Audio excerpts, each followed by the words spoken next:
Welcome to the Coronavirus Weekly Brief. We're your hosts. I'm David Sterman. And I'm Emily Schneider. Here are the headlines you need to know. As vaccine production and distribution become more streamlined, the U.S. is expected to get 76 million people fully vaccinated in March, 75 million in April, and 89 million more in May. About 2.5 million people are vaccinated daily, 5 times the rate in January. As of Sunday, 24.5% of the total U.S. population has received at least one dose of vaccine, and 13.3% were fully vaccinated, according to the Centers for Disease Control and Prevention. The European Medicines Agency declared Thursday that the Oxford AstraZeneca vaccine, which lost traction in Europe after reports of blood clots, is, quote, safe and effective. At least a dozen countries will resume use of the shot, and EMA will continue monitoring the situation. Despite this announcement, skepticism may follow the AstraZeneca shot as vaccinations pick back up. The French health minister said the country's health advisory body would only recommend the vaccine to people 55 and older, due to the age range of patients in which blood clots were reported. Following EMA's announcement, researchers in both Germany and Norway found that in very rare cases, the vaccine can in fact trigger an immune response that leads to platelet clotting.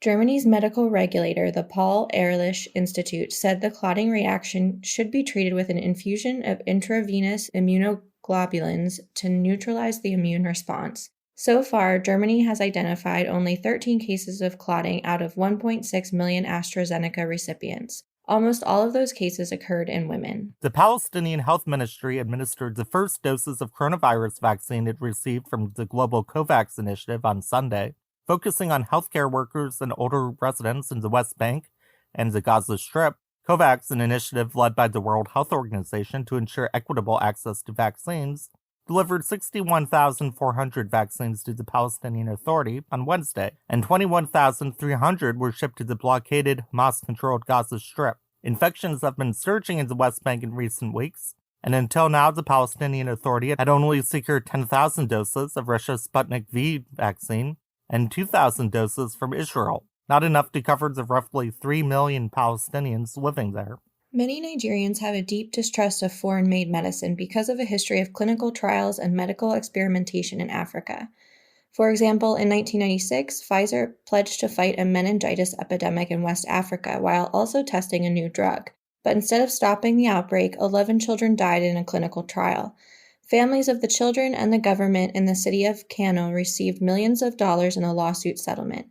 Now that memory looms over the coronavirus vaccine rollout, and health officials say fears of the vaccine could undermine efforts to end the pandemic. The Washington Post reported, citing a recent survey by the Africa Centers for Disease Control and Prevention of 15,000 people across 15 African nations, that found that 79% would take a coronavirus vaccine if it were safe, but a quarter thought it would be unsafe.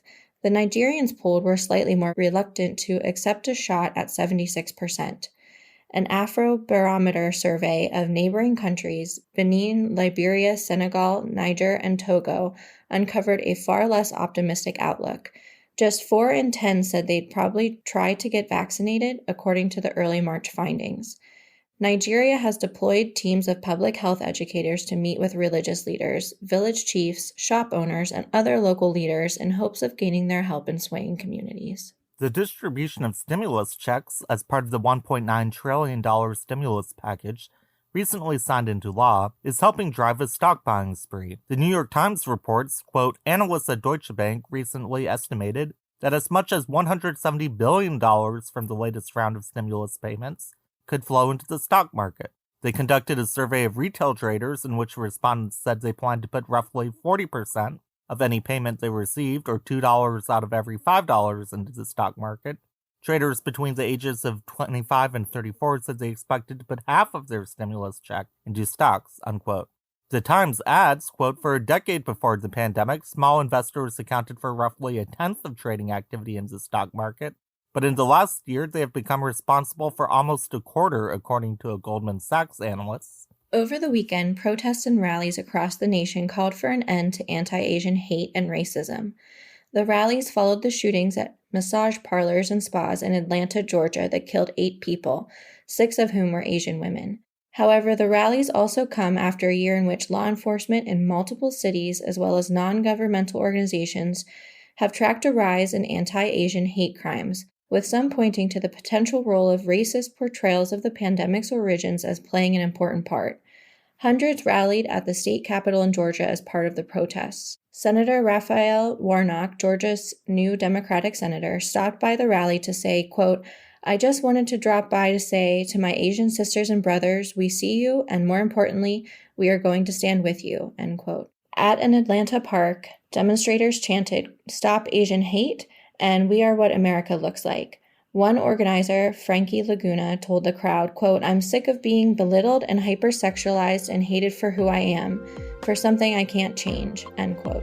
To see our daily brief, go to the address in our show notes and follow us on Twitter at NewAmericaISP. The Coronavirus Weekly Brief was produced by Shannon Lynch and Jason Stewart and was edited by Shannon Lynch. This podcast is brought to you by New America and Arizona State University.